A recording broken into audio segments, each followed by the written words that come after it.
Queen Elizabeth's sad death has dominated headlines since Friday. In his column this week, Duncan Garner acknowledges the Queen's remarkable life, but questions whether New Zealand has the right governance structure if our head of state is a royal who lives 22,000 kilometres away. Duncan, can you fill us in? Well, I've always thought that it's been off the table while the Queen was alive, and successive Prime Ministers have said that it's not a debate to have while she's alive, out of respect. She's no longer alive, and I think the debates, the time has come for us to discuss whether a head of state should be 22,000 kilometres away, called King Charles, when really what does he have in common with us when we are a nation that is proudly independent now? And you look at, people talk about New Zealand as Aotearoa, they talk about Auckland as Tamaki Makaurau, their Māori language is spreading, there's a real independent streak, pre-COVID anyway. We need to get it back post-COVID, but we're a proud nation, and we go to war, we do trade deals, we do so many things of independence that I think a head of state, it's time for a head of state discussion to be held here now, and a head of state to be based in New Zealand. It would be very similar to a Governor General. Let's come up with a name, a uniquely New Zealand name for an administrator or someone who oversees government, non-political. Now, whether we vote that person in or whether they're appointed by 75% vote of Parliament, I don't know. But that's for a discussion for New Zealanders to have. But I think the time has come. Charles, our protector, our king, I don't know, we're used to her, but I'm not sure that we will get overly used to him. Not that the system's broken. I'm not saying the system's broken, but now is the time for the debate. If not now, then when? And I think that we've signalled that now is the time, and I just want to make sure that we get on with it.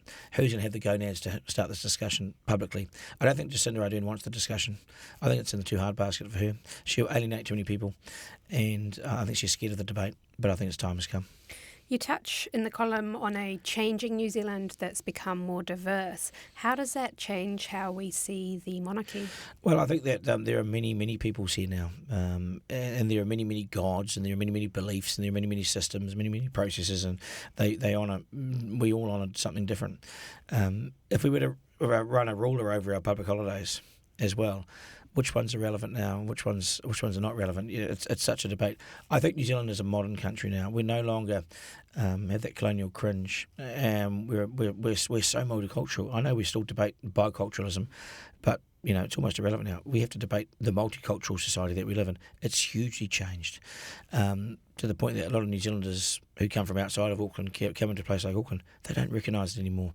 And I think that we need a modern governance for a modern time. Already one of the Commonwealth countries, Antigua, has opened up a referendum to their people on whether the King should remain the head of state. Should New Zealand do the same? And they've gone a step further, and they're looking at republicanism, full stop. I think we need to stage it. I think that if you were to go, it's a bit like the flag debate. I think it was mismanaged in the end, and I think if we went full republic, there might be a turn-off. And you have to respect the Queen as well. She's not buried yet. But I think the debate should start around the head of state. And once you have a head of state debate, then you can have a republic debate. But I think the first one comes first, and that is to have moderate change, to have a discussion. We don't have a discussion about this. We've never discussed population. We don't have population debates. We don't have constitutional debates where the treaty fits in. We need these debates publicly because we're a grown-up nation now. And just because something worked for the last 100 years, is that fit for the next 100 years? Can you see us having a head of state in 50 years' time still in London? I think we're a much more mature and diverse country that can deal with these matters back home and here. What do you say to people who say it is not time for this debate? Are they just trying to shut their own debate down? I think they're monarchists, but I'm not a huge royalist. I'm not a huge Republican, but I think now is the time for the debate. Successive Prime Ministers have said, let's wait for this debate until the Queen is no longer with us. Well, the Queen's no longer with us, so I'm just taking their signal that now is the time. I want to be able to die and say that our head of state is a New Zealander. Why can't? And for John Key to say, we don't have the talent perhaps for this. Are you kidding me? We've got 120 MPs. If we haven't got the talent for someone to be the head of state, we don't have the talent to fill the parliament, so let's cut the number of MPs. So now is the time. I'd give it a few months before this debate starts. And then it's election year, so it goes in the too hard basket. But it has to start. It has to start within a year. So who's going to do it? Where's the Republican that's going to start the debate about head of state? Doesn't it need to be about republicanism? It can be about head of state. I think that's the way to ease people into it. The older generations in New Zealand often have touching memories of the Queen, and you touched on that with your mum's text to you in your piece.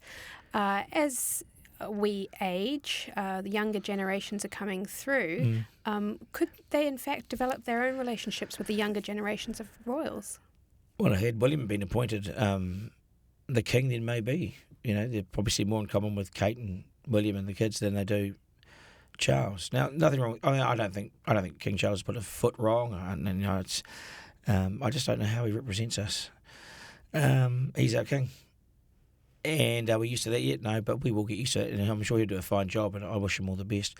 But I just think that faced with the choice of a great New Zealander overseeing us or King Charles, who would we feel most in common with? I mean, I'd like to go with a New Zealander. I'd like to back ourselves, be ambitious for ourselves, be successful for ourselves, and back ourselves. So what's the first step? And the first step's a discussion. Someone has to put it on the table. And Māori will be in the mix here because they have to be. And where does the treaty fit into this? What's the constitution look like? I mean, I'm not saying that it's broken. The system's not broken. We can carry on like this. But do we want to carry on like this? We can still be part of the Commonwealth and have a head of state in New Zealand as a New Zealander. Many, more than 30 countries have done this. They've gone to a status of, say, republic or head of state being in their own country, and they've remained part of the Commonwealth. I think being part of clubs is important. Certainly at a business level, it's important for New Zealand to mix and mingle with other countries. Business deals are done across the table at these different meetings. I've been to some of the Commonwealth meetings. It's a strange, eclectic group of people. Like you go into the room and you say, "Is this my family, the Commonwealth?" How do we? You look across at Papua New Guinea and then you look across at Canada and South Africa and then Australia and New Zealand. How do we get in the same room? But we did. We're a club, and so being part of a club is important. So being there is important. That's good.